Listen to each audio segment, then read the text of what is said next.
un poco hemos recordado lo que es anatomía y fisiología del sistema nervioso, y obviamente todo eso nos sirve para empezar a hablar de lo que es la clínica.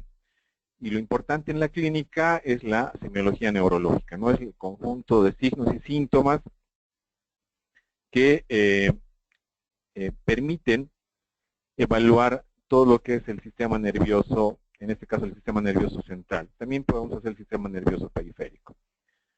Bueno, ¿qué puedo mencionarles acerca de la semiología neurológica? Como un ratito.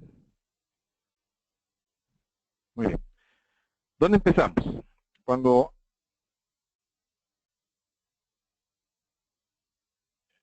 Muy bien. ¿Dónde empezamos?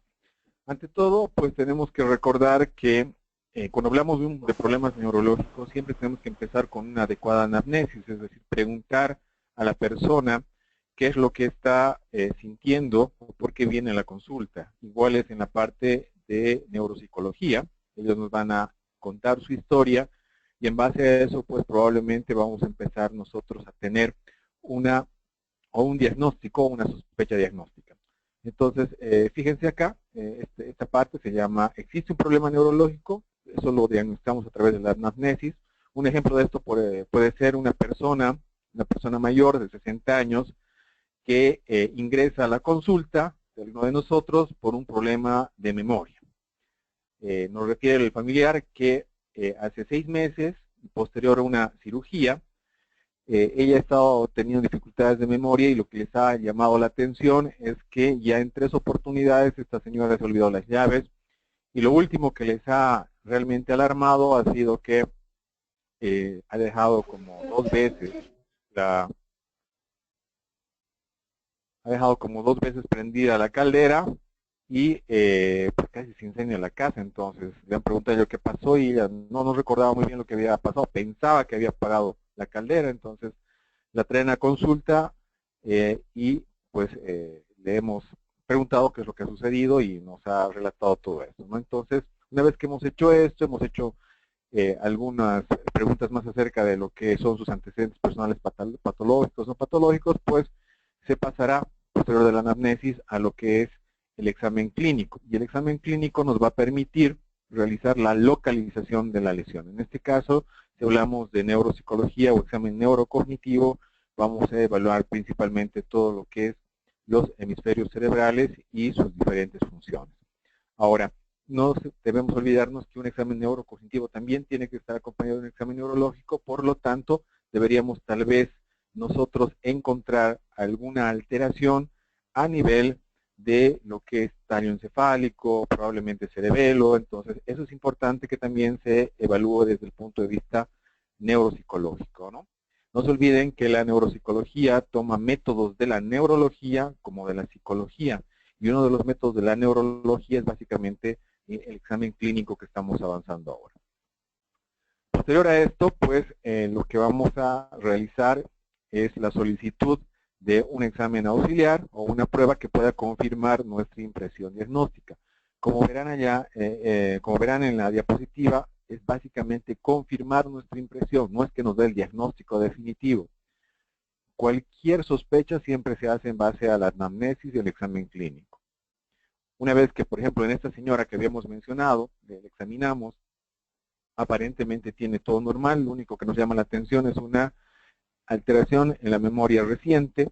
No recuerda bien que había almorzado y más o menos está desorientada, no se ubica mucho en las fechas. Sospechando de esto, nosotros podemos pedir algún estudio. En este caso podríamos solicitar tal vez una tomografía de encéfalo mínimamente para ver si es que hubiera algunos datos que pudieran excluirnos otras enfermedades que pueden tener la alteración de memoria, por ejemplo, en una hidrocefalia normotensiva, que es un cuadro que se da con alteraciones cognitivas, con alteración en el control de esfínteres y con alteraciones en la marcha. La tomografía pues nos puede confirmar o desechar este diagnóstico. En este caso le pedimos la tomografía y lo único que nos sale es atrofia. Entonces, alteración de memoria con un examen o con una tomografía aparentemente dentro de la edad, con atrofia, pues más nos estaría orientando un problemita de tipo enfermedad de Alzheimer.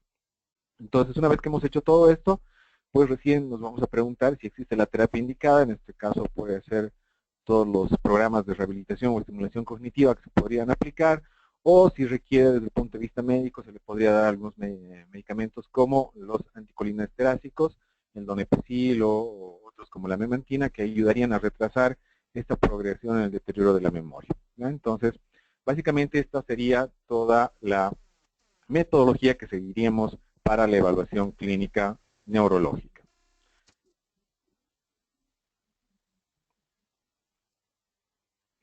Muy bien.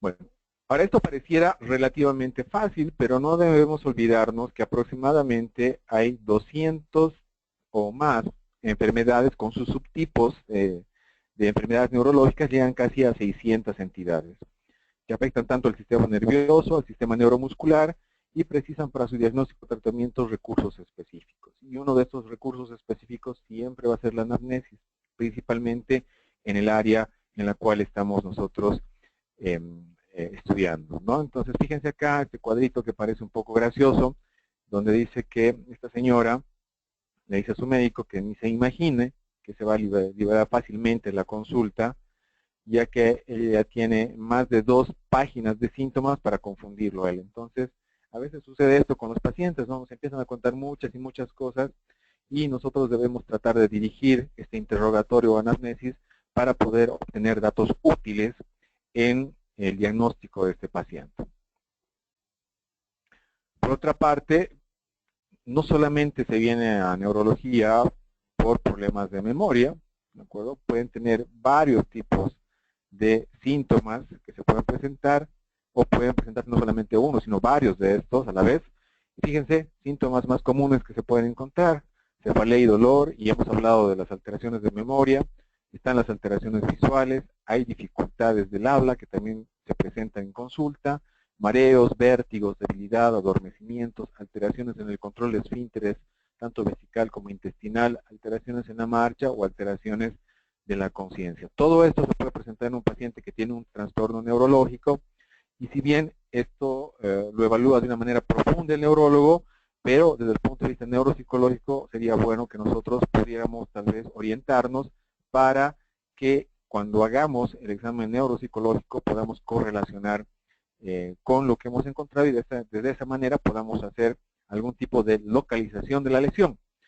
¿De acuerdo? Entonces eso es muy importante, y todo esto se resume en el trabajo final que hemos hablado, que es de los síndromes lobares. Por eso es tan importante que lo vayan trabajando en estas semanas. Entonces, fíjense acá en este gráfico, esta señora, que ha esperado 2 meses para su cita con el neurólogo, y ella quiere sacar lo máximo de esta cita, ¿no? Entonces ella ha guardado todos sus síntomas en cajitas, y a veces nos vienen así a la consulta y quieren que les expliquemos todo lo que han tenido, y que quieren saber cuáles han sido las causas.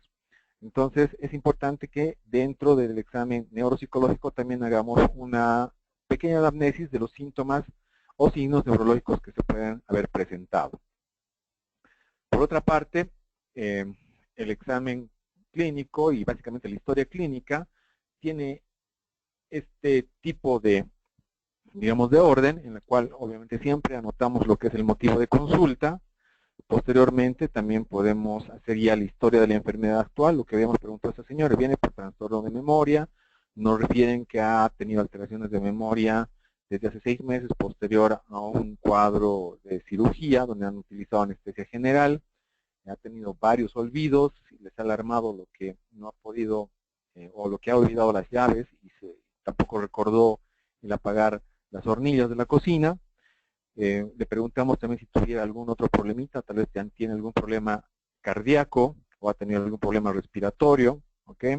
Entonces eso también es importante, y también podríamos nosotros ver acerca de si es que ha tenido algunos antecedentes patológicos o no patológicos, y eso es lo que nosotros preguntamos con respecto a si se ha enfermado, por ejemplo, de algún problema de tipo un accidente vascular cerebral previo, por ejemplo, si ha tenido una embolia previa, o si está utilizando algunos tipos de medicamentos, por ejemplo, puede haber utilizado antiepilépticos, un antecedente de una epilepsia.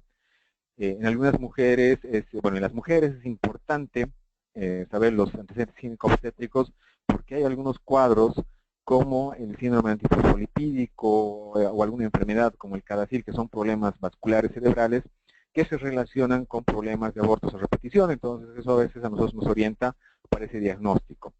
Por otra parte, los antecedentes personales no patológicos y principalmente lo que son los hábitos, el fumar, el tomar alcohol, el hacer ejercicio, pues es algo que nos puede ayudar a conducir o a recomendar ciertas situaciones de mejoría del estilo de vida. Por otra parte, ver cómo es la contención y el ambiente social, que nos ayuda también a planificar incluso acciones a posteriori, y hablar también acerca de los antecedentes familiares. No nos debemos olvidar que en los cuadros neurológicos casi un buen porcentaje de los pacientes tienen la posibilidad de heredar, si es que en la familia ha habido muchos familiares con algún cuadro. Hablamos de epilepsia, hablamos incluso de enfermedad de Alzheimer. Recuerdo que hay incluso una población en Colombia que tienen enfermedad de Alzheimer y empiezan muy temprano y todos tienen un gen que se llama el APOE que predispone a que tengan una enfermedad de Alzheimer de una manera precoz, ¿no? Casi a los 40 años empiezan ellos a desarrollar esta enfermedad.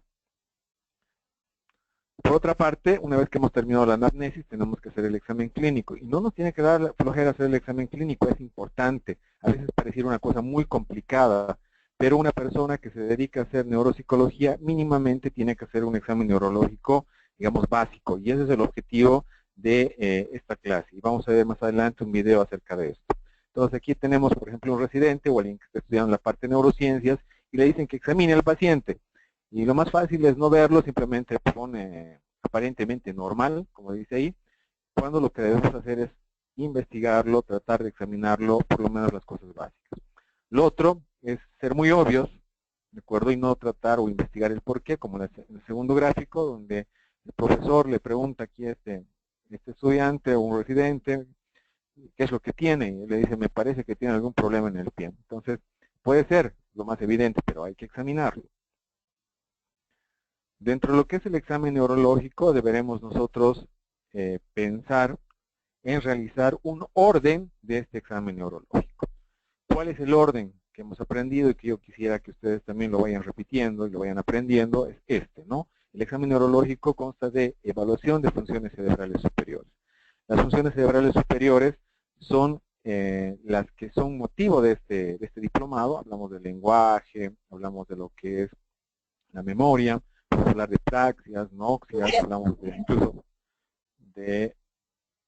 A ver, ¿quién está con su micrófono activado?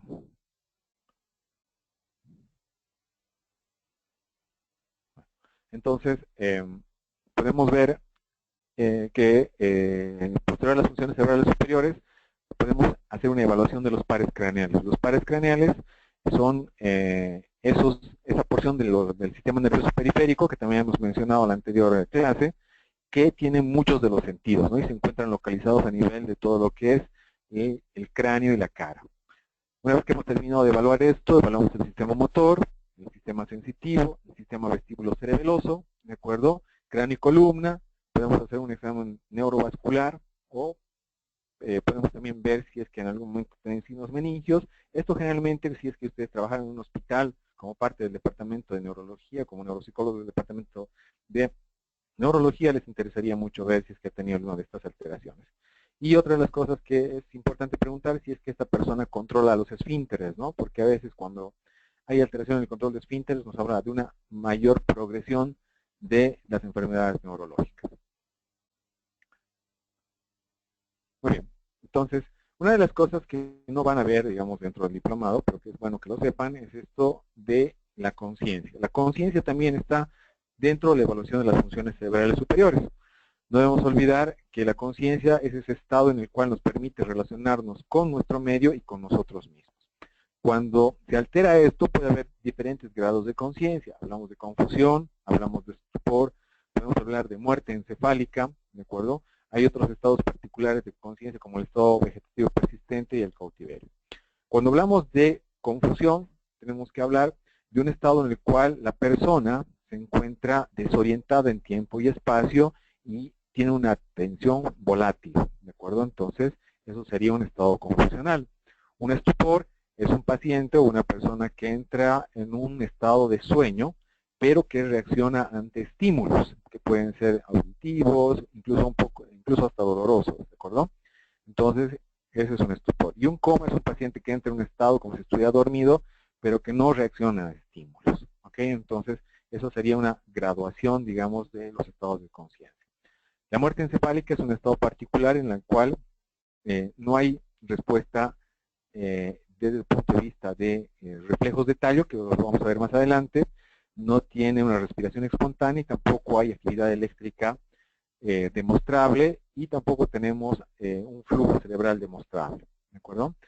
Por otra parte, el estado vegetativo persistente es un estado en el cual el paciente recupera los ciclos de vigilia-sueño. Generalmente esto después de que un paciente entró en coma, pareciera que a los meses despierta. Este paciente empieza a dormir, empieza medio que a despertarse, pero cuando tú tratas de tener alguna interacción con él, pues no hay una interacción con él, porque no hay un contenido mental demostrable. Entonces, muchos de los familiares creen que está reaccionando porque incluso por el reflejo del grasping, que se llama, les aprieta la mano o el dedo, dicen, me está queriendo agarrar, ¿de acuerdo? Entonces, después lo ven llorar, lo ven que se despierta, que duerme, entonces para ellos está mejor, pero en realidad hay un daño tan severo que no hay un contenido mental, es decir, no puede reaccionar, no puede comunicarse, ¿de acuerdo? Entonces, el estado vegetativo persistente. Por otra parte, el cautiverio es un estado en el cual ha habido una parálisis de los pares craneales bajos y del sistema motor y sensitivo por debajo de la lesión. Por lo tanto, esta persona se encuentra totalmente atrapada en su cuerpo, solamente mueve los ojos hacia arriba. Y en esta persona podemos saber que tiene un contenido mental demostrable porque él sigue nuestras órdenes, por lo menos con los ojos. Le decimos, si me oyes, por favor, pestañea 2 veces, o mueve los ojos 2 veces. Si quieres decir no, pestañea 2 veces, si quieres decir sí, pestañea 1 vez. Entonces, él de esa manera trata de comunicarse. Entonces, es un cautiverio y generalmente se da por lesiones a nivel de lo que es las cervicales altas. Una de las cosas que nos permite evaluar el estado de conciencia es esto que se llama escala de Glasgow, que evalúa 3 aspectos. La apertura ocular, como podemos ver acá, si es espontánea esta apertura ocular es 4, si es a la respuesta a la voz es 3, si es que es al dolor es 2 y si no hay respuesta es 1. Posterior a ver la respuesta ocular, podemos ver la respuesta verbal. Y en este caso, por ejemplo, le preguntamos en qué año estamos. Si es orientado, te dice 2016, entonces tiene un 5.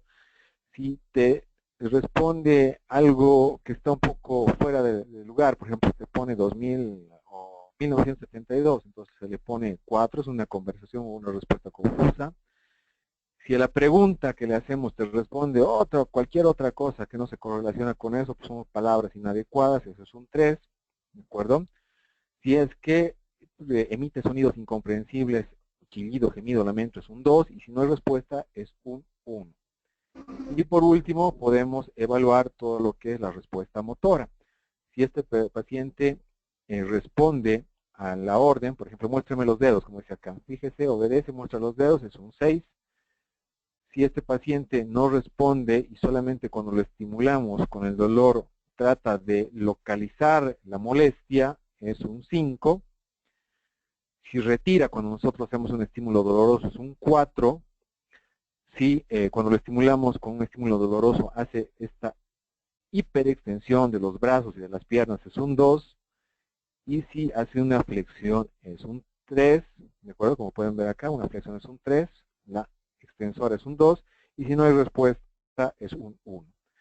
Viendo las 3 cosas, podemos mencionarles que el Glasgow tiene una calificación máxima de 15 y tiene una clasificación mínima de 3. Cuanto menor es el Glasgow, habla de una mayor gravedad de afectación del estado de conciencia. Glasgow por debajo de 8 tiene que ser visto en terapia intensiva. ¿De acuerdo? Vamos a hablar un poquito de lenguaje, simplemente mencionarles que es una función bastante compleja, su trastorno constituye la afasia y puede afectar tanto a la expresión como a la comprensión verbal. También su representación gráfica puede estar afectada en la lectura o en la escritura, y ahí hablamos de alexias o agrafias, ¿no? ¿Quiénes han sido los, digamos, pioneros en la investigación de todo esto? Tanto este médico que es Paul Broca como Carl Wernicke, que han logrado describir tanto el área de Broca, como pueden verla acá, que se correlaciona con la expresión de la palabra, y Wernicke, esta área que la ven acá, en región temporal, izquierda, que está relacionada con la comprensión de la palabra. Entonces puede haber varios tipos de lesiones. Fíjense, acá tenemos tomografías de accidentes vasculares cerebrales, ¿de acuerdo? Y nos pueden dar varios tipos de afasia. Sabemos que no hay una sola o ni siquiera hay dos, hay varios tipos de afasia. Hablamos de la de comprensión, expresión, las afasias globales o las transcorticales también, que obviamente el poder evaluar eso también es uno de los motivos de este diplomado en el módulo que corresponde. Muy bien, ya hemos terminado de evaluar las funciones cerebrales superiores, entonces ahora vamos a hablar acerca de estos órganos, que ya los hemos mencionado en la anterior clase, que son los pares craneales.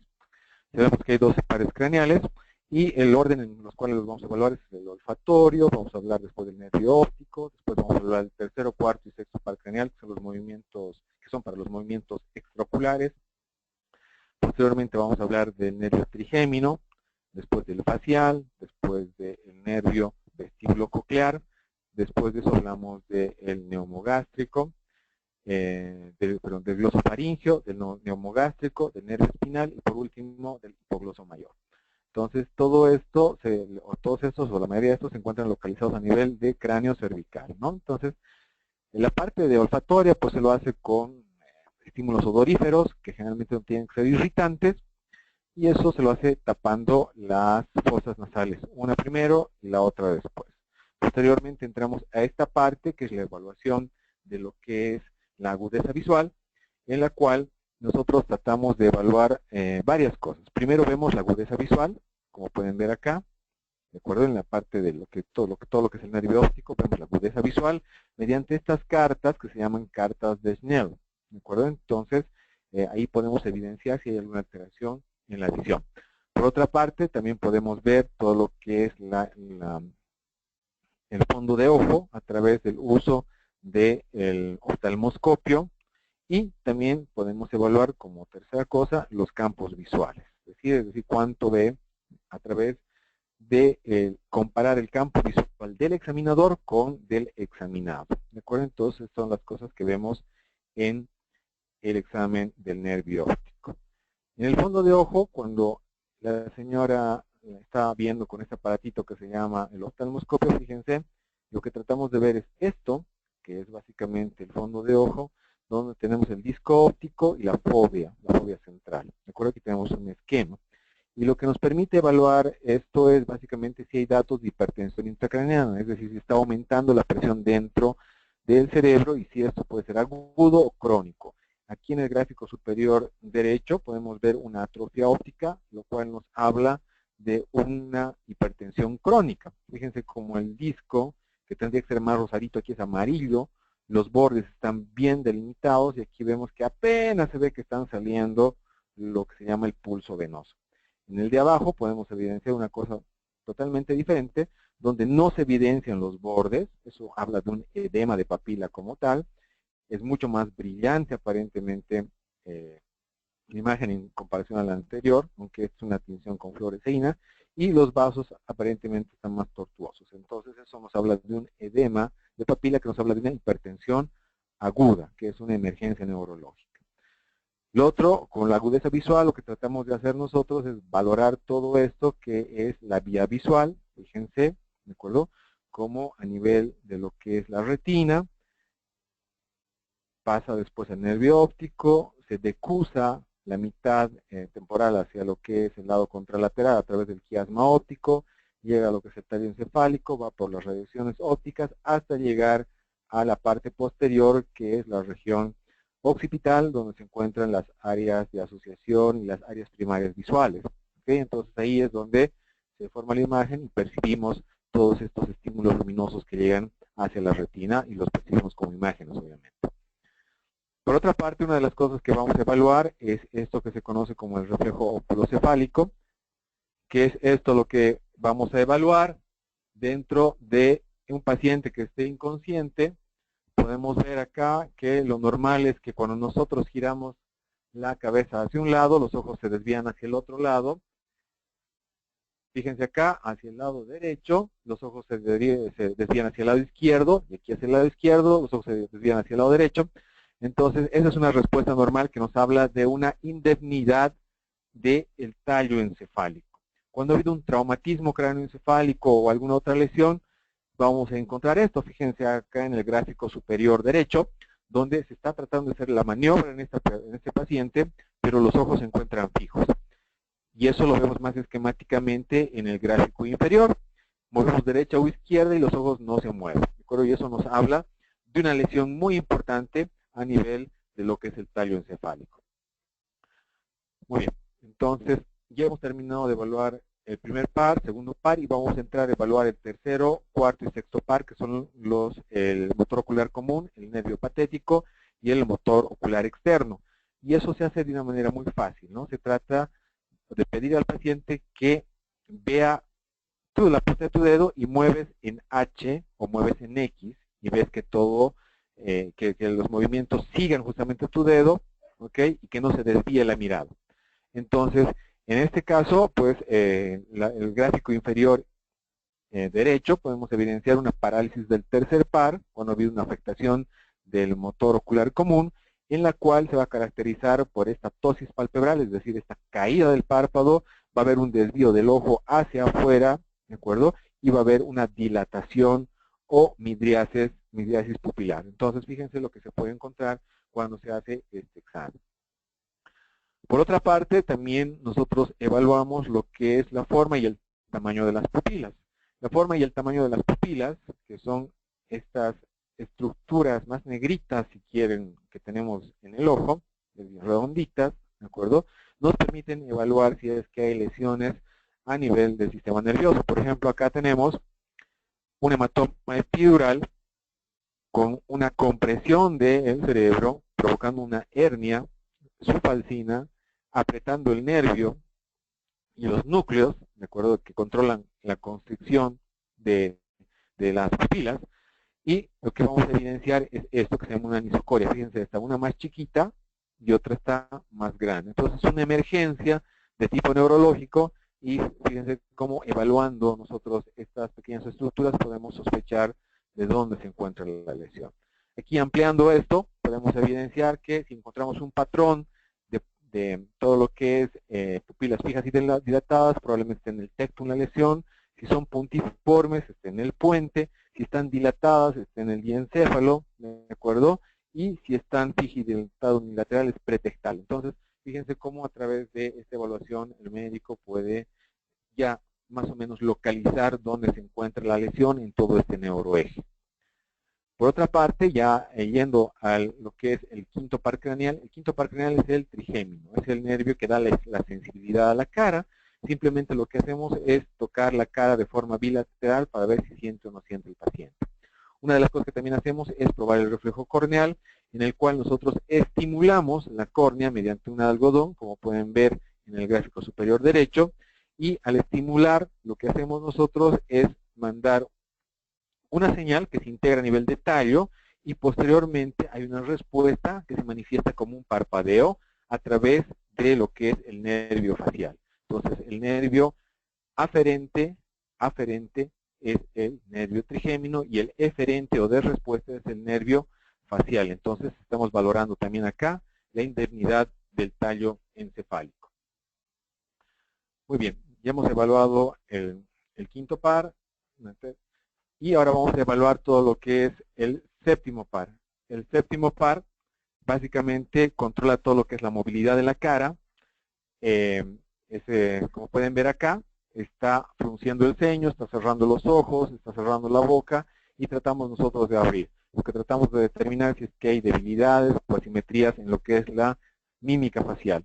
Por otra parte, una de las cosas que también deben saber es que el nervio facial no solamente controla la musculatura de la cara, sino que también controla todo lo que es la sensibilidad o lo que son el sentido del gusto en los 2/3 anteriores de la lengua. Fíjense cómo acá está estimulando todo lo que es la lengua y el paciente le está diciendo el tipo de estímulo que le ha hecho la exploradora, ¿no?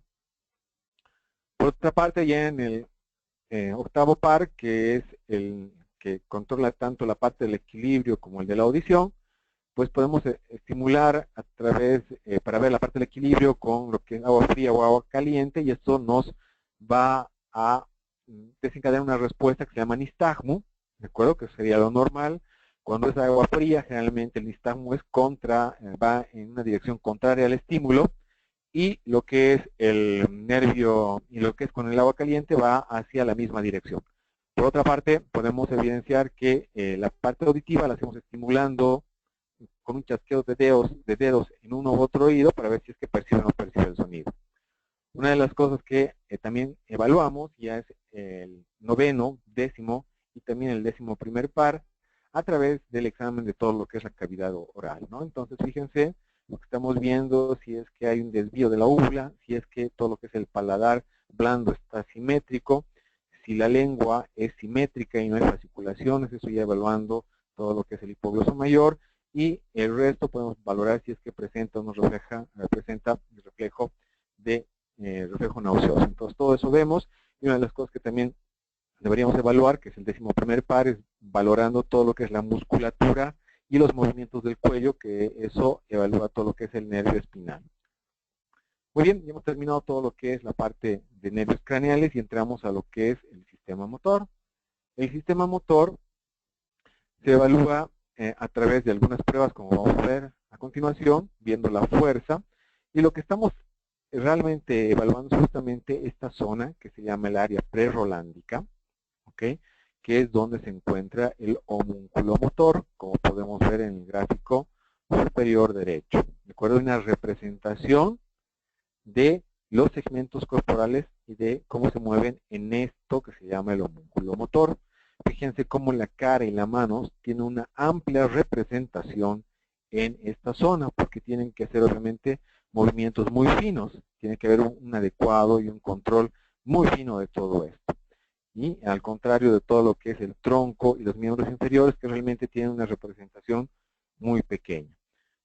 Todas estas neuronas se van a juntar en una vía que se llama la vía piramidal, y esta va a descender hacia lo que es la médula espinal, llegando hacia las motoneuronas que se encuentran en el asta anterior, y posteriormente de ahí hacia los órganos efectores, que generalmente son los músculos. ¿De acuerdo?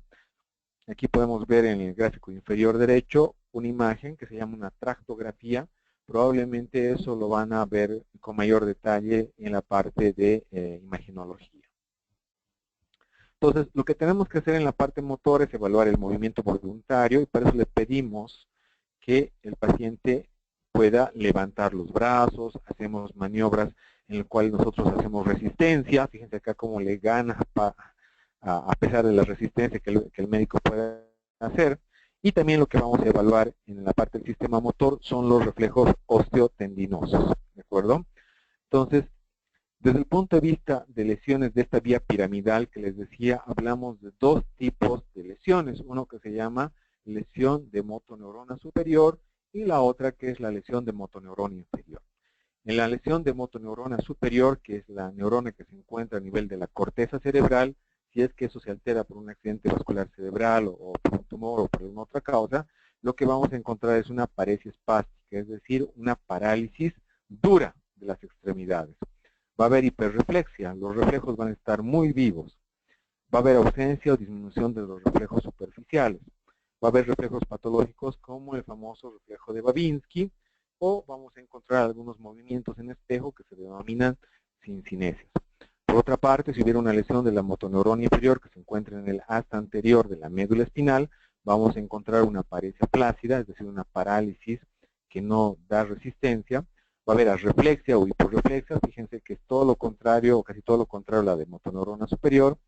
No se alteran los reflejos superficiales, no presenta reflejos patológicos. Va a haber atrofia muscular muy rápidamente y vamos a encontrar fasciculaciones.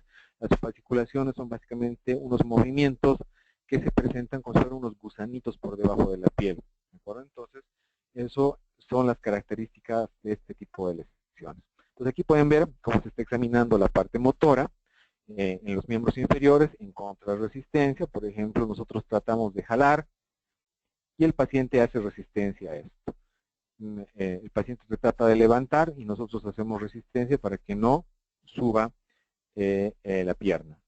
Aquí tratamos nosotros de empujar hacia adentro, el paciente hace resistencia en contra de eso. Entonces es bueno siempre hacer este tipo de maniobras de forma bilateral para comparar un lado con el otro y de esa manera ver si es que hubiera alguna alteración que nos pudiera sugerir una paresia, se llama, o una parálisis.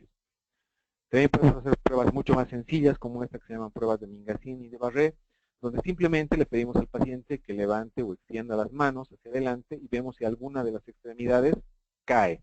Si cae, nos habla de un grado de debilidad. Lo mismo en miembros inferiores, que se llama la prueba de Barré, fíjense acá.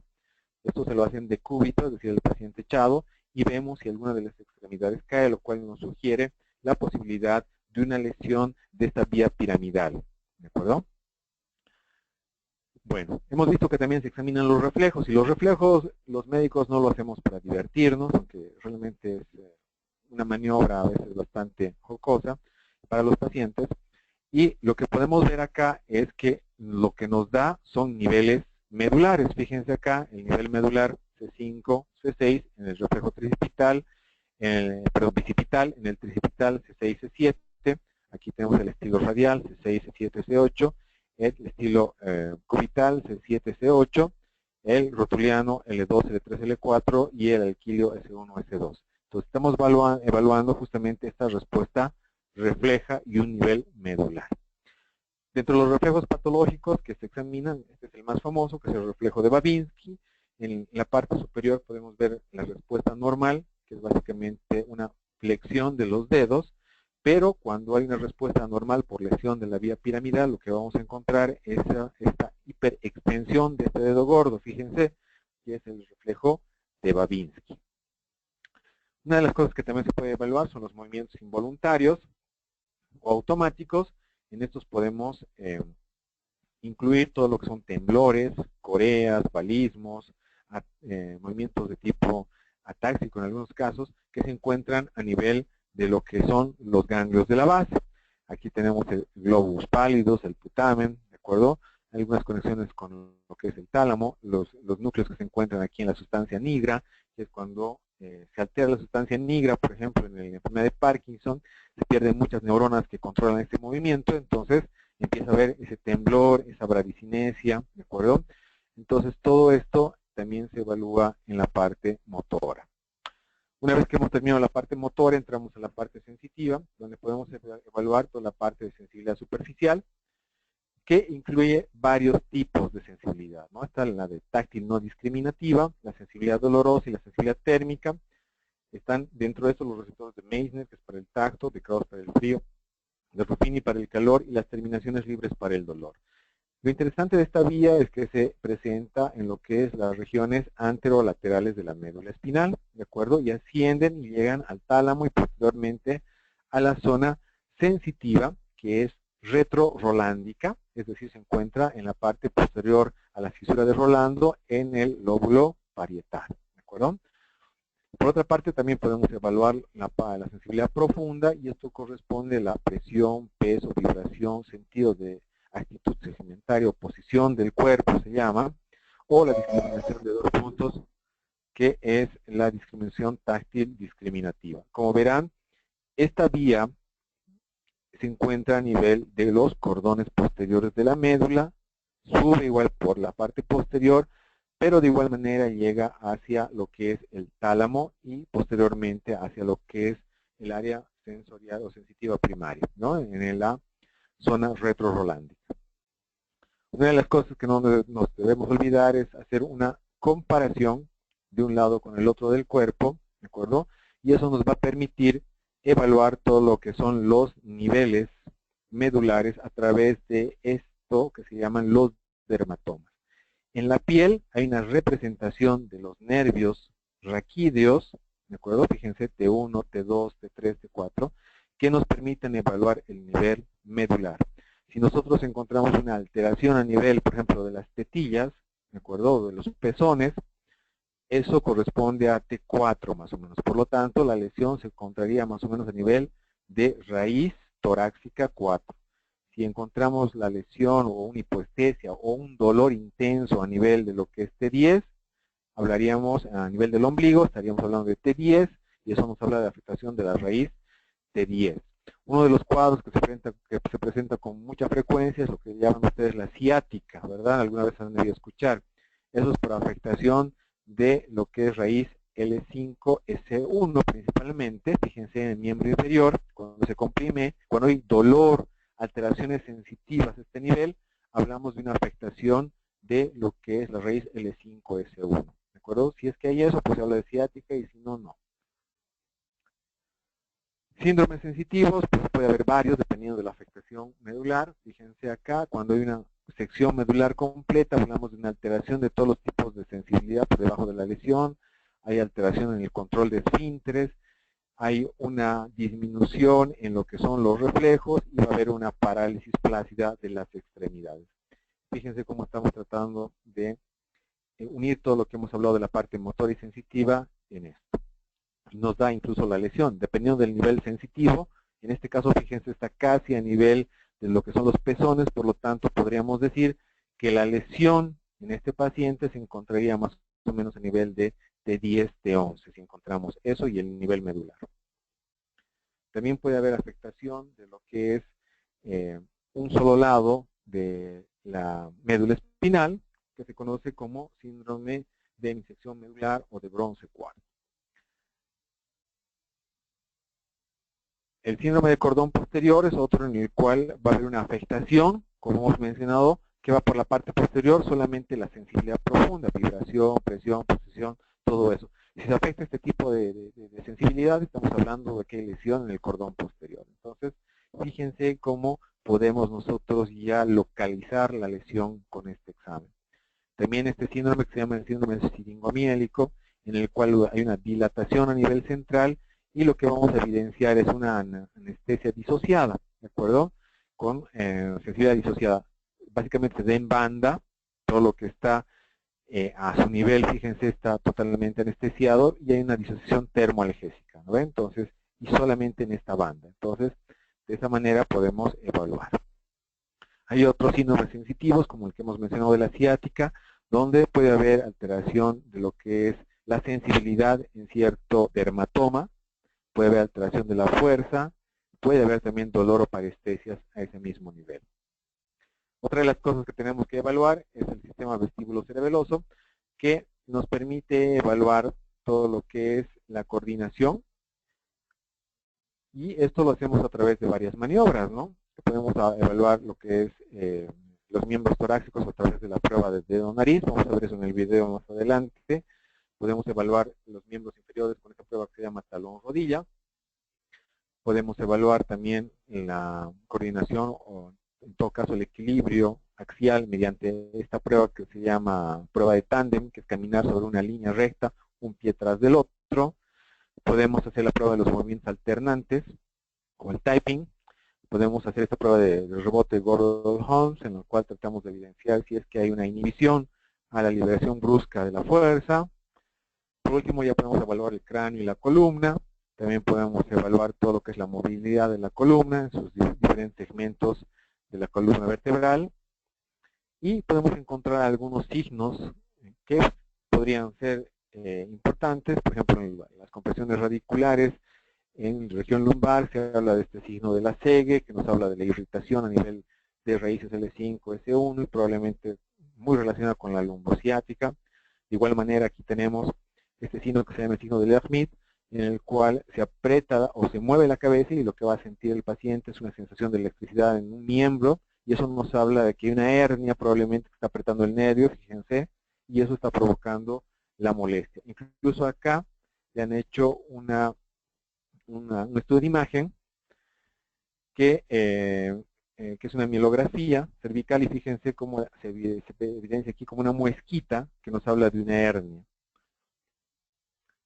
Se puede hacer otras pruebas también. Y aquí están los famosos signos meningios, ¿no? Los signos meningios son el signo de Kerning, bueno, la rigidez de nuca, la primera que está acá, se trata de que el paciente toque con la barbilla el pecho, en muchos casos eso no puede. Cuando esta rigidez es a nivel lateral, eso no es el signo de rigidez de nuca, tiene que ser esta, como podemos ver, que la barbilla trate de tocar el pecho, si hay esa resistencia, esa rigidez de nuca. Por otra parte, también está el signo de Kerning, fíjense, si está en decúbito este pacientito, hacemos una flexión del muslo y tratamos de extender la pierna. Entonces, esto a veces no se puede realizar, eso se llama signo de Kerning, ¿de acuerdo? Y también tenemos este signo de Brusinski, ¿no? El signo de Brusinski se hace la flexión de la cabeza y lo que vamos a encontrar es una flexión de las piernas. También podemos realizar el estímulo doloroso en pacientes que generalmente tienen alteración del estado de conciencia. Esto un poquito solamente para mostrarles como información. Incluso el patrón respiratorio nos puede evidenciar a los neurólogos dónde se encuentra la lesión. Aquí tenemos, por ejemplo, esta se llama respiración de Cheyne-Stokes, que la tenemos en la parte superior. Nos habla de una lesión más en los hemisferios cerebrales. Si tenemos esta respiración neurógena central, como se ve acá, en el gráfico B, fíjense cómo está, es muy seguidita, nos habla de una lesión en la parte superior del puente. Si tenemos una respiración apneósica, es decir, que está haciendo apneas, ¿de acuerdo? Como la C, nos habla de una lesión ya en la parte media del puente, ¿de acuerdo? Después, si tenemos una respiración en salvas, aquí en el gráfico E, fíjense, entonces nos habla de una lesión a nivel baja del puente, y si es atáxica totalmente irregular, ya nos habla de una alteración a nivel del bulbo. Entonces, fíjense cómo todos estos patrones nos pueden dar una alteración a nivel neurológico. Una de las cosas que había mencionado al principio es esto de la muerte encefálica, y hay ciertos criterios para hablar de muerte encefálica. Uno es que este paciente no reaccione a los estímulos. Por ejemplo, aquí fíjense, les dice, abra los ojos, no hay respuesta. Es un paciente que está en coma. Si les estímulo doloroso también, no responde. Posteriormente vemos si este paciente tiene una respiración espontánea. Si no hay una respiración espontánea, pues también es otro dato que nos habla de que está afectado el tallo encefálico. Le hacemos el estímulo luminoso para ver si es que hay una dilatación o una vasoconstricción de los motor, como pueden ver acá, y no hay respuesta, todo está dilatado. Le podemos hacer las pruebas estas de, de agua fría, agua caliente, ¿de acuerdo? Hacemos la prueba de ojos de muñeca, que le hemos visto más adelante, bueno, anteriormente, y también el reflejo corneal. Si está todo alterado, hablamos clínicamente de una muerte encefálica. Bueno, esto les agradezco. Esto es la parte de semiología neurológica. Y ahora vamos a ver un videíto. No sé si tienen alguna pregunta.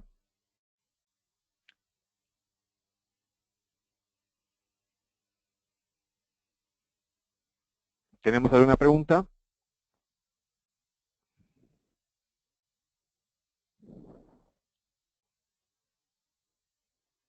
¿Están vivos? Hola. Ninguna pregunta que repasa. Sí, entiendo que es mucha información, así que les pido por favor, por eso ya colgamos el material en la plataforma.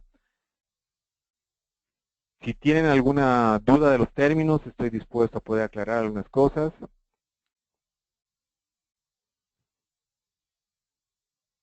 Muy bien. Entonces, todo esto que hemos hablado casi en una hora y un poco más, o casi en una hora, pues, aunque no crean, lo podemos realizar.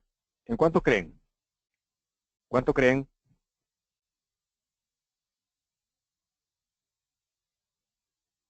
Sí, exactamente, Agnes. Se puede realizar en 5 minutos. ¿De acuerdo? Entonces, en promedio, que lo realicen en unos 10 minutos es algo que se puede hacer. La primera vez que yo he hecho una historia clínica y un examen neurológico me he tardado como 6 horas. Esto era R1 y eran las primeras experiencias como neurólogo, como reciente neurología. Pero posteriormente con la práctica, pues todo se puede realizar en un tiempo bastante corto. Y el objetivo de esto, como les decía, es que nosotros podamos hacer un examen neurológico básico, porque se tiene que hacer un examen neurológico básico si es que tú estás haciendo neuropsicología. ¿De acuerdo? Entonces les voy a mostrar ahora un video. Ah, hola, una pregunta. Sí.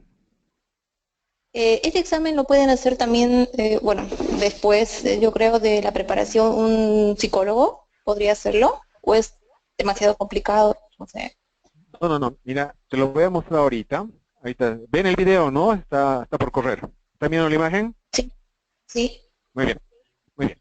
Entonces, y te respondo primero, antes de que veamos esto. El objetivo de que se haga este diplomado y todo eso, que la neuropsicología tiene métodos que toma de la neurología y métodos de la psicología, principalmente la parte psicométrica la toma de la psicología, pero la parte clínica la toma de la neurología.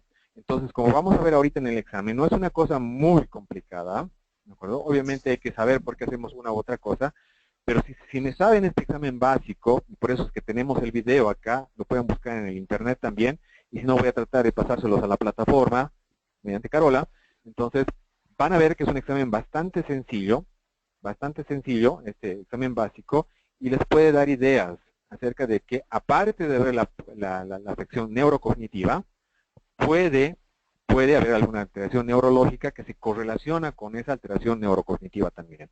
Entonces, esa es la idea de que podamos nosotros ver y que puedan adquirir justamente esta habilidad.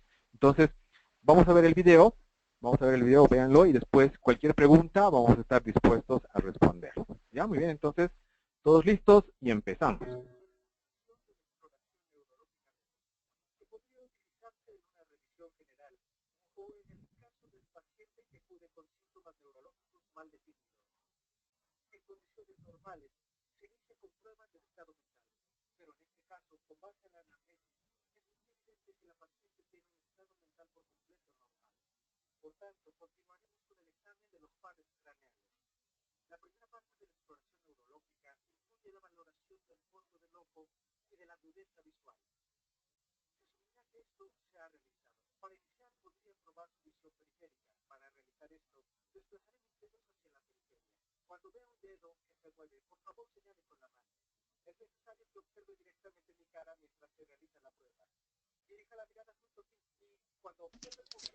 Perdón, ¿lo puedes empezar de nuevo? No se escucha casi nada. Ya, permítanme un segundito.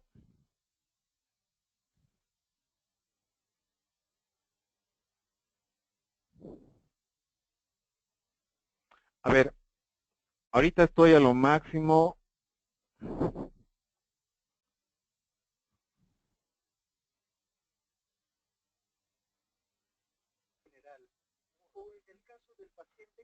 ¿Escuchan o no escuchan? Entrecortado y muy bajito. El problema es de la conexión. El problema es de la conexión. Bueno, un poquito les voy explicando lo que está sucediendo, ¿de acuerdo? Entonces, a veces sucede, igual en las anteriores versiones tenemos un poquito de problemas con la conexión. De cualquier manera, les voy a explicar ahora un poco el video y vamos a ver la posibilidad de que se lo puedan descargar o que se los pase para que ustedes puedan evaluarlo más, ¿de acuerdo? Y verlo una y otra vez. Entonces, bueno, aquí lo que trata de hacer es que va a tratar de hacer un examen neurológico. Recuerden, una paciente que aparentemente hay que empezar con las funciones cerebrales superiores, pero se supone que eso lo evaluamos en la anamnesis. Entonces, y obviamente con los instrumentos que se les va a enseñar en el diplomado. Entonces, lo que sigue a esto es básicamente hacer la evaluación de los pares craneales. Dentro de los pares craneales lo que vamos a ver es, uno, la agudeza visual. Como hemos dicho, la parte olfatoria no la hace acá, pero hace la agudeza visual. Y empieza también con lo que es la evaluación de los campos visuales. Fíjense, ahí está haciendo una evaluación de los campos visuales, donde le pide a la paciente que le diga qué dedo está moviendo, o qué dedo se está moviendo, y él está comparando su campo visual con el de la señorita. ¿De acuerdo? Entonces, de esa manera evaluamos los campos visuales. Posteriormente, lo que va a tratar de hacer es evaluar otro par craneal. Bueno, está tratando de evaluar igual la parte visual y está tratando de hacer el reflejo fotomotor. Fíjense cómo está estimulando con lo que es la luz y qué respuesta tenemos. Fíjense, ¿han visto la respuesta que tiene? Tiene una respuesta de tipo de constricción de la pupila. Nuevamente vamos a repetir eso ahorita. Por si se lo perdieron, fíjense ahí, normal. Y ahora estimula, fíjense cómo se hace más chiquito. Es una respuesta normal. Estamos valorando ahí los pares craneales. Entonces, ahora lo que le está pidiendo es que mire a sus dedos para evaluar los músculos extraoculares, tercero, cuarto y sexto par craneal. Fíjense cómo moviliza y le dice que siga con la mirada los movimientos de la mano.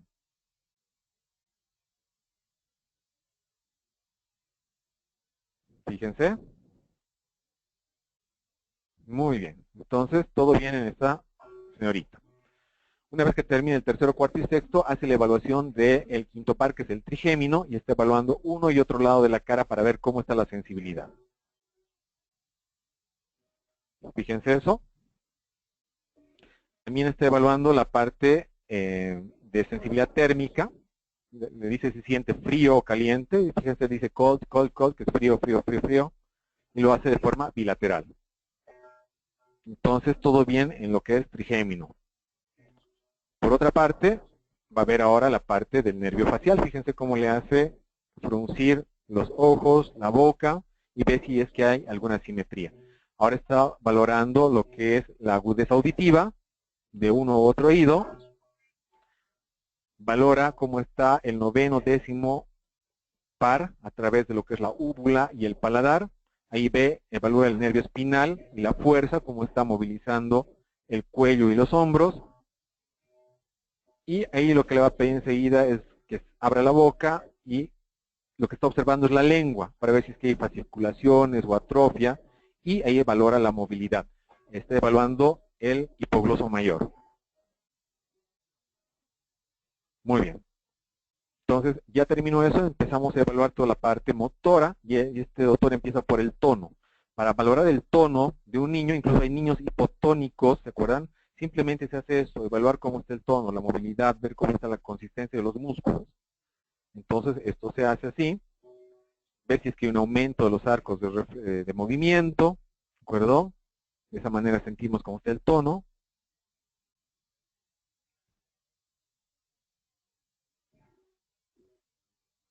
También en miembros inferiores.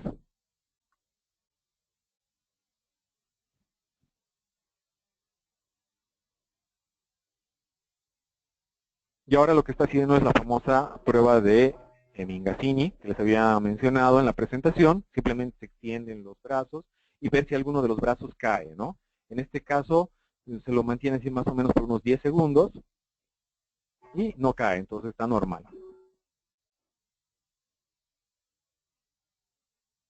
Entonces ahora va a hacer los movimientos en contrarresistencia. Fíjense, está tratando de una extensión hacia la resistencia, extensión hacia la resistencia, flexión, flexión del brazo. Vamos a ver lo mismo en las manos, extensión, extensión. Muy bien, así ven los ojos, extensión de los dedos.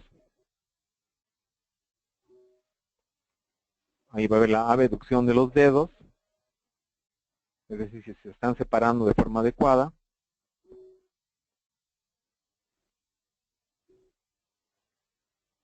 Y va a hacer lo mismo en miembros inferiores, ¿no? En contrarresistencia.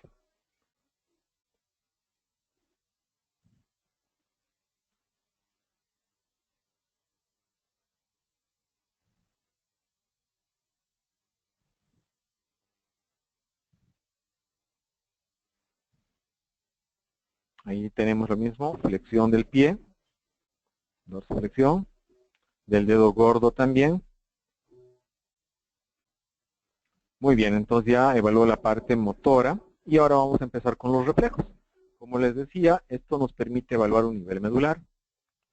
C5, C6, bicipitales. C5, C6, C7, tricipitales.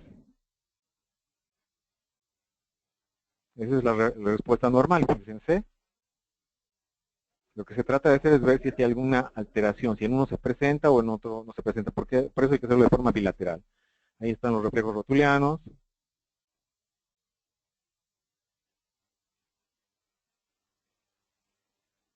Reflejos alquíleos.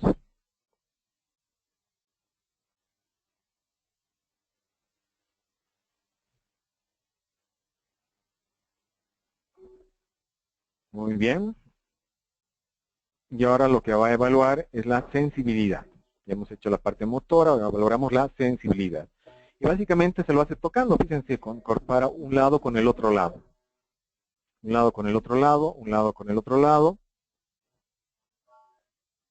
Si hay una alteración en la sensibilidad, se llama hipoestesia o hiperestesia si es más de lo que siente en un lado.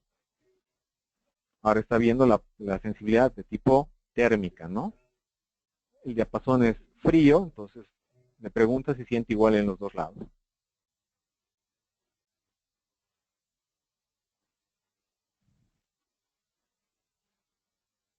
Muy bien, y ahora va a ser lo mismo. Y lo que está tratando de evaluar aquí es funciones para, bueno, el lóbulo parietal a través de una maniobra que se llama para ver la extinción del estímulo. Entonces toca un lado, toca el otro y después toca de forma bilateral. Cuando hay alteración de uno de los lóbulos parietales, se anula en el lado que está dañado. Ya está viendo la parte aquí, a la parte vestíbulo-cerebelosa, con esta prueba que se llama typing. Aquí tenemos la otra prueba que se llama la prueba de dedo-nariz, que eso nos permite evaluar la metría. Fíjense, lo hace de una manera correcta. Y ahí va a hacer un typing en lo que es los miembros inferiores. ¿De acuerdo? Y eso nos permite valorar también la coordinación. ¿Sí? Entonces, todo bien en esta paciente. Y lo último que se evalúa es básicamente la marcha. Y esta prueba que la estamos viendo acá se llama prueba de Romberg, es para valorar también todo lo que es el cerebelo. Cuando hay una alteración cerebelosa, la paciente tiende a descaerse hacia un lado o hacia otro. En este caso, como pueden ver, mantiene el equilibrio. Y posteriormente se le pide que camine. Siempre hay que ver cómo camina un paciente. Ahí camina normal. Se le pide que camine con talones. Ahora va a caminar de puntas. Y por último le hace la marcha en tándem, se llama. Un pie delante del otro, eso nos permite evaluar igual todo lo que es equilibrio, cerebelo. Fíjense que lo he hecho con los ojos cerrados, ¿no? Y eso, si se dan cuenta ahí, le ha tomado a este doctor aproximadamente unos minutos. ¿De acuerdo? Entonces, en este momento quisiera saber qué les ha parecido, qué creen de este examen neurológico, si les parece muy difícil. Como les decía, es muy importante que por lo menos este examen básico se lo pueda hacer. No solamente es el utilizar test para hacer la valoración de neurocognitiva, sino es bueno complementar por lo menos con una evaluación neurológica básica, que es la que les estoy tratando de mostrar tanto en la presentación como en estos videos. Muy bien, tribuna abierta, así que estoy dispuesto a escuchar sus comentarios, preguntas, todo lo que ustedes quieran. ¿Cómo se llama el video para verlo por YouTube?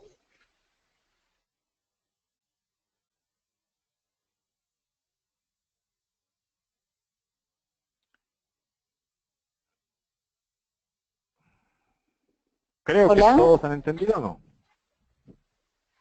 Como les decía, a hola, mí me ha parecido súper complicado. La primera vez que he hecho esto, 6 horas, así, fácil. hola. Sí, quería saber el nombre del Pero como video. verán, si se hace un examen básico, pues es relativamente sencillo. Con que ustedes puedan decir, en esta parte que estamos valorando la coordinación o vestíbulo cerebeloso, ahí parece que hubiera alguna alteración, ¿de acuerdo? Entonces, ese es el objetivo. Y después que se correlacione con la parte neurocognitiva, pues nos permite realizar un diagnóstico mucho más acucioso.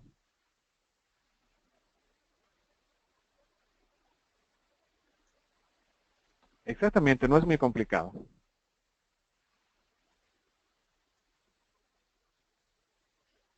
Eh, hola, hola.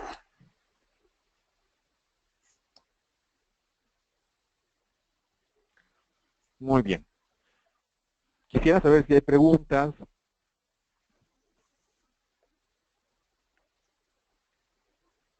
Hola, quería saber el nombre Creo que del algunos video. nos acompañan en Hola, espíritu nada más.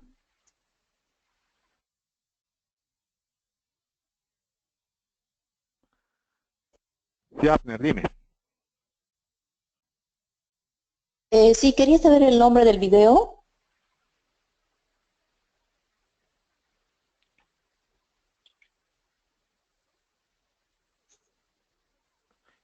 Lo pueden, no escucho yo ahorita nada de ustedes, está todo apagado, así que por favor les pido que hagan las preguntas a través del chat. Yo no estoy ahorita controlando esa parte del sonido. Lo del video, como les decía, el video lo pueden encontrar en YouTube, lo buscan como examen neurológico completo. Ahora, si es que no pudieran bajarlo, pues de cualquier manera voy a pasar como material extra esto a Carola y se los va a subir, yo creo que hasta más tarde el lunes, ¿no? Entonces, nuevamente reiterando, si quieren bajarlo de YouTube, lo buscan como examen neurológico completo. Y si no pudieran acceder, porque a veces los quitan, entonces se los paso a Carola para que ustedes puedan tenerlo a través del Dropbox o lo que estén utilizando, tal vez de la plataforma directamente. Ya, gracias.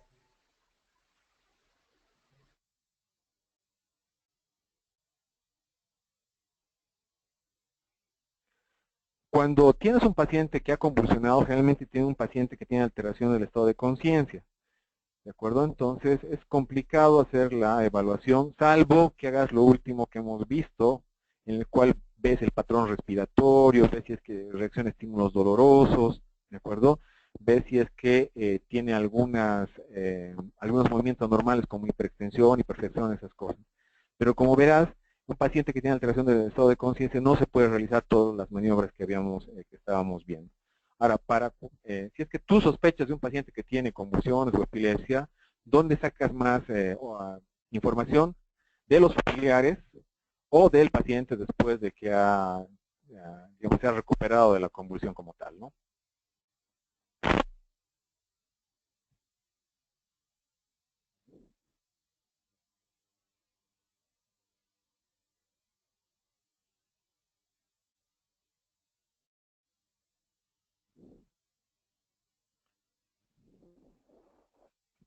Gracias, Valeria.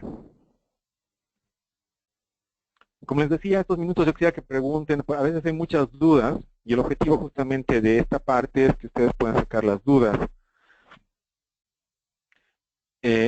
¿Cómo vamos a hacer la metodología a partir de la próxima semana? Como verán, hacer las presentaciones a veces es hasta cansador para ustedes. Entonces lo que vamos a tratar de hacer es presentación de casos clínicos, donde la mayoría de ustedes va a tener que opinar algo de este caso clínico y vamos a tratar de sacar, por decirles, ¿qué tipo de paciente creen que es este? ¿Qué tipo de cuadro tiene? Uno, ¿cuáles serían los factores de riesgo que tiene? ¿Cuál es la clínica? ¿Qué dice en esta historia clínica? Tienen que analizar, porque vamos a poner en las diapositivas, tienen que analizar qué tipo de clínica tiene. ¿De acuerdo? Si es una ABC, si es una epilepsia, ¿qué estudios pedirían? ¿O qué estudios son estos? ¿De acuerdo? Entonces, de esa manera vamos a tratar de un poquito hacerla más dinámica las presentaciones y digamos, el requisito básico es que vean la presentación que está colgada en la plataforma. Si no ven la presentación que está colgada en la plataforma, no vamos a poder participar, ¿de acuerdo? Y si es así, pues va a ser complicado tratar de implementar esta metodología y sensiblemente vamos a tener que volver a lo que se hacía en otras versiones, que es hacer la presentación. Pero eso ya está en la plataforma, entonces no tiene mucho sentido. Lo que me han pedido los organizadores es que lo hagamos más práctico, más dinámico. Y la única manera de poder aprender y hacerlo más práctico es haciendo presentación de casos clínicos y haciendo un análisis donde todos puedan, digamos, participar diciendo me parece esto, me parece el otro, podría ser lo otro. Entonces, de esa manera aprendemos, ¿no?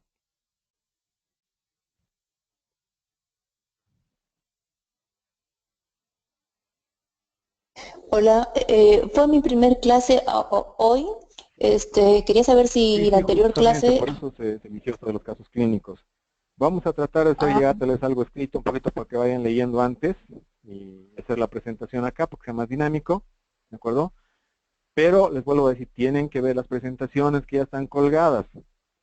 Si no ven las presentaciones que ya están colgadas sobre el caso clínico, muy poco vamos a poder hacer. Gracias.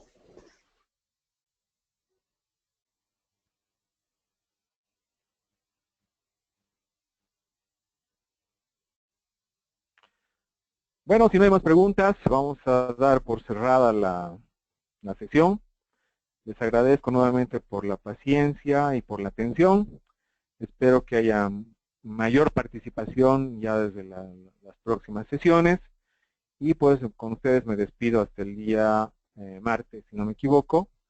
Y vamos a tratar de que llegue todo el material a ustedes, tanto el video como alguna otra cosa más en los siguientes días. ¿De acuerdo? Entonces, muchas gracias, que tengan buenas noches. Nos vemos el día martes. Por favor, nuevamente vean las presentaciones.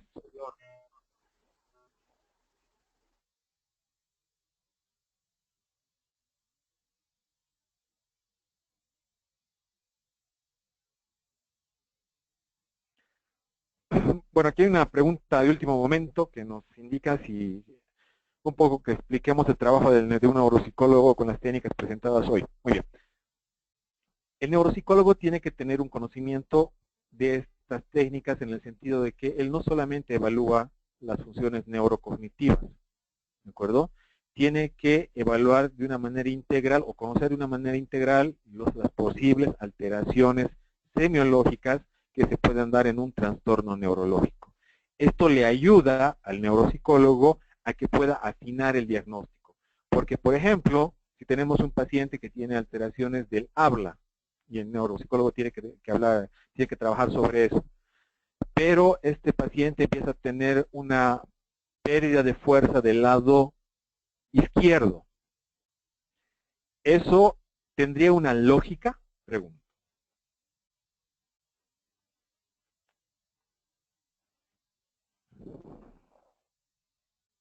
Hola. ¿Entendieron la pregunta? Paciente que empieza a tener alteraciones en el lenguaje, pero presenta también una hemiparesia, que se llama, o una paresia, una parálisis del lado izquierdo de su cuerpo. ¿Tiene lógica? No tiene lógica.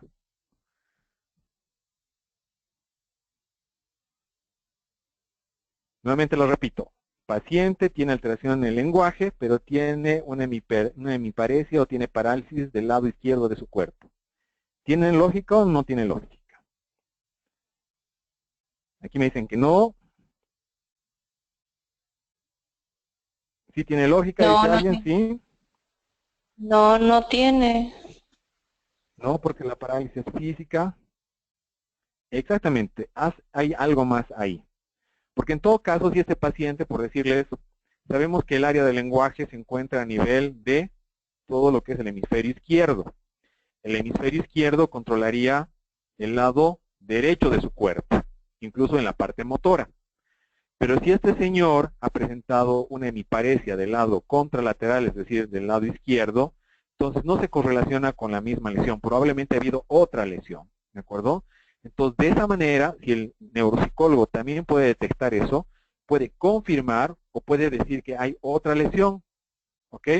En este caso, si el paciente tuviera alteración del lenguaje y tuviera hemiparesia del lado derecho, ¿de acuerdo? Del lado derecho, esto se correlacionaría perfectamente con una embolia, que se llama accidente vascular cerebral, del hemisferio izquierdo.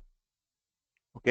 Entonces, por eso es que el neuropsicólogo tiene que saber estas técnicas. Tendría que aplicar este examen neurológico básico justamente para ir afinando el diagnóstico y viendo si es que se correlaciona con lo que ha encontrado. ¿De acuerdo? Entonces, un poquito para mostrarles el ejemplo. O para explicarles el ejemplo, ¿no?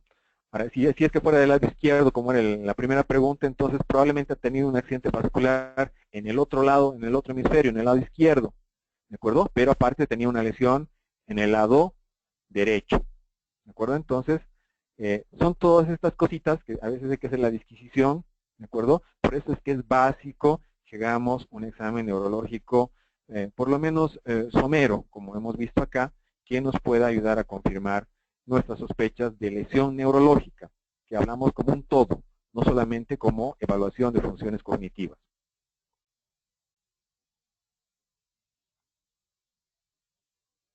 ¿Puede decirnos qué tema se va a avanzar en la Muy bien. próxima clase? ¿Una pregunta más?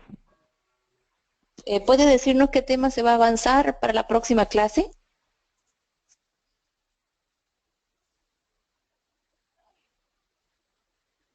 Hola. Ok, Leslie. Ok, Dana. Lo que les voy a pedir, por favor, es que pongan sus nombres cuando ingresen a las salas. ¿De acuerdo? Hay gente que no pone su nombre. La próxima clase ya vamos a empezar a evaluar, ver, si no me equivoco, si accidente vascular cerebral o epilepsia. ¿De acuerdo? Ya está colgada en la plataforma. Creo que es accidente vascular cerebral, sí.